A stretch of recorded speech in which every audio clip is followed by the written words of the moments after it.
This channel does not promote any violent, harmful, or illegal activities. All content provided by this channel is meant for an educational purpose only. তিলোত্তমা কাণ্ডের বিচার চেয়ে আজ আমরণ অনশনের চতুর্থ দিন। পুজোর মুখে আরও বাড়ল এই আন্দোলনের ঝাঁজ। পঞ্চমীর দিন আজ পঞ্চমী, সেই পঞ্চমীর দিন জোড়া কর্মসূচি ঘোষণা করেছে জুনিয়র চিকিৎসকেরা। আজ বিকেল 4:30 কলেজ স্কোয়ার থেকে ধর্মতলা পর্যন্ত মহামিছিল। সাধারণ নাগরিক থেকে সমাজের সমস্ত ক্ষেত্রের মানুষকে এই মিছিলে যোগ দেওয়ার আহ্বান জানানো হয়েছে। পাশাপাশি রাজ্যের সর্বত্র সকাল 9টা থেকে রাত 9টা পর্যন্ত প্রতীকী অনশন কর্মসূচি নিয়েছেন জুনিয়র চিকিৎসকেরা। Fair and bright night and day cream, ত্বক থাকবে ব্রাইট সারাদিন, পলিউশন ফ্রি, ঠিক যেন রাতের ফোঁটা সাদা ফুল। সারাদিন হ্যাপি ব্রাইট স্কিন। আজ সকালবেলার ছবিটা কি ধর্ণা মঞ্চে এই মুহূর্তে উপস্থিত রয়েছেন আমাদের প্রতিনিধি কৌস্তব। কৌস্তব, সকালবেলা সকালের ছবিটা কি? দেখো, প্রায় 60 ঘন্টা অতিক্রান্ত অনশন যে শুরু করেছিলেন জুনিয়র চিকিৎসকরা, তা কিন্তু এখনও পর্যন্ত চলছে। এবং তুমি জানো যে আজকে কিন্তু একগুচ্ছ কর্মসূচি রয়েছে। পুজোর আবহ, কিন্তু ধর্ণা মঞ্চের ছবিটা কিন্তু সে কথা একেবারেই বলছে না। পুজোর আবহে কিন্তু যে চিকিৎসকরা রয়েছেন তারা কিন্তু এখানে ধর্ণা চালিয়ে যাচ্ছেন, তারা এখানে অনশন চালিয়ে যাচ্ছেন চিকিৎসকরা। কি বলবেন, পুজোর মরশুম কিন্তু আন্দোলনের ঝাঁজ যেন আরও ক্রমশ বাড়ছে। আপনার প্রথমেই বলবো যে ডেফিনেটলি পুজোর মরশুম, আর পুজো একটা ভক্তির প্রতীক, আর উৎসব যদি বলেন সেটা আনন্দের। তো উৎসব সম্পূর্ণই একটা ব্যক্তিগত সিদ্ধান্ত। তো যাদের দুঃখ বা যন্ত্রণা, সে যন্ত্রণা থেকে আনন্দ যাদের যেরকমভাবে প্রকাশ পাবে, এটা বহিঃপ্রকাশ।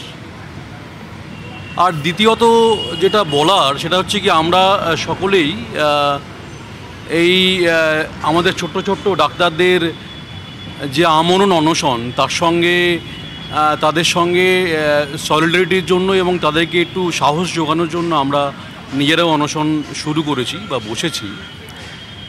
তো প্রথম কথা হচ্ছে গিয়ে যে আমার শাসক বলতে যে বক্তব্য, সেটা হচ্ছে গিয়ে শাসক কিন্তু ডেমোক্রেসিতে শাসক বলে কিছু হয় না।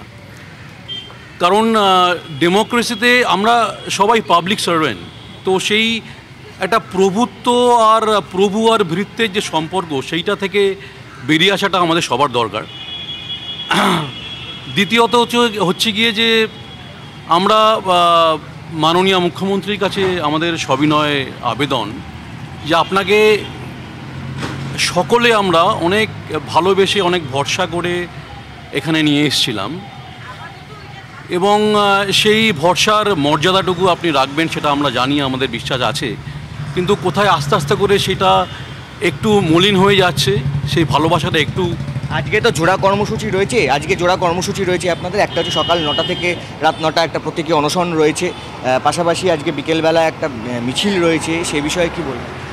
প্রতীকী অনশন ডাক দিয়েছেন, হ্যাঁ নিশ্চয়ই। সেটা হচ্ছে যারা যারা যেখানে কাজের জায়গায় সেইখানে প্রতীকী অনশন চালানো হচ্ছে। কিন্তু এইখানে যারা সিনিয়র ডক্টরস আছে, প্লাস কিছু কমন, মানে আমরাও খুবই সাধারণ, সেটা বলার কথা রাখে না আর। কিন্তু আমরা যারা ওনার পাশে এসে এখানে প্রতীকী অনশনে বসেছি, এবং রিলে হাঙ্গার স্ট্রাইক, রিলেটা আমি আলাদা করে বলছি কারণ ওখানে ওরা বাচ্চারা তো আমাদের আমরণ অনশনে বসেছে, সেই জন্যে আমরা রিলেতে বসেছি senior doctors, to show solidarity এবং এই বার্তা দেওয়ার জন্যে যে আমরা কিন্তু সঙ্গে আছি, সাথে আছি। হ্যাঁ, আর 2 হচ্ছে মিছিলে আমরা পা মেলাবো, এবং এইখান থেকে গিয়ে আমরা ডিউটি করে সকলে সেই মিছিলেও কিন্তু পা মেলাবো। কাজেই আমাদের মিছিলের ছবিটা আজ কি থাকে অবশ্যই আমাদের নজর থাকবে। কৌস্তব, আপাতত তোমাকে ধন্যবাদ।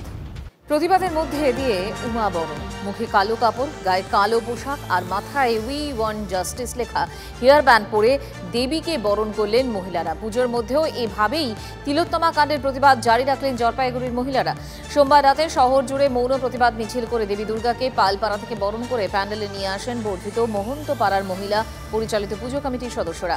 এদিন তারা মুখে কালো কাপড়, হাতে স্লোগান লেখা ফেস্টুন, মাথায় we want justice hair band লাগিয়ে প্রতিমা নিয়ে জৌলুসহীনভাবে প্যান্ডেলের প্রতিমা নিয়ে আসেন। এরপর দেবীকে বরণ করে প্যান্ডেলে তোলা হয়। এবার আমরা মাকে যেভাবে আনলাম সেটা হচ্ছে আমরা সবাই মুখে কালো কাপড় বেঁধে নীরবতা পালন করেছি, প্রত্যেকে কালো পোশাক পরেছি, এবং আমাদের কোনো প্রসেশন প্রত্যেকবার যেটা হয় সেটা আমরা কিন্তু এবার প্রসেশনে জৌলুস নেই আমাদের, এবং মণ্ডপেও কিন্তু আমাদের যে রসনাই আলোর যে রসনাই সেটাও আমরা কিন্তু বাদ রেখেছি। এবং আমরা বিজয় সম্মেলনী করি সেটাও আমরা করছি না, এবং প্রত্যেক দিন আমাদের একটা সাংস্কৃতিক অনুষ্ঠান হয় সেটাও আমরা বাদ রেখেছি। এইভাবেই আমরা আর.জি. করের উপর যে বিচার সেটা আমরা এইভাবেই আমরা প্রতিবাদ জানাচ্ছি।